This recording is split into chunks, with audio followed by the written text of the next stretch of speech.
ঢাকার sir Salimullah medical college হাসপাতালে পাথর মেরে বর্বরোচিত হত্যাকাণ্ড এবং দেশব্যাপী চাঁদাবাজি ও সন্ত্রাসী কর্মকাণ্ডের প্রতিবাদে মাদারীপুরে বিক্ষোভ মিছিল এবং প্রতিবাদ সমাবেশ অনুষ্ঠিত হয়েছে।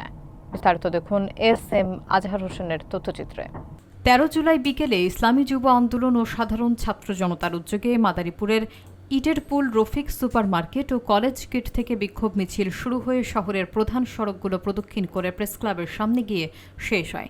সেখানে এক প্রতিবাদ সভার আয়োজন করা হয়। সভায় বক্তারা বলেন, রাজনৈতিক ছত্রছায়ায় দেশে একের পর এক বর্বরোচিত ঘটনা ঘটছে। আইন শৃঙ্খলা বাহিনীর ব্যর্থতায় সাধারণ মানুষ নিরাপত্তাহীনতায় ভুগছে। তারা দ্রুত হত্যাকাণ্ডে জড়িতদের গ্রেফতার ও সর্বোচ্চ শাস্তির দাবি জানান।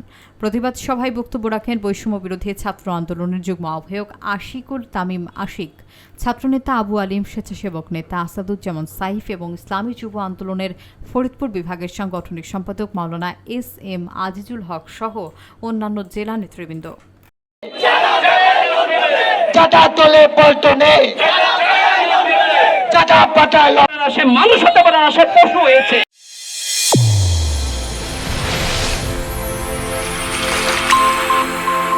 চ্যানেল A1 হৃদয়ের স্পন্দন।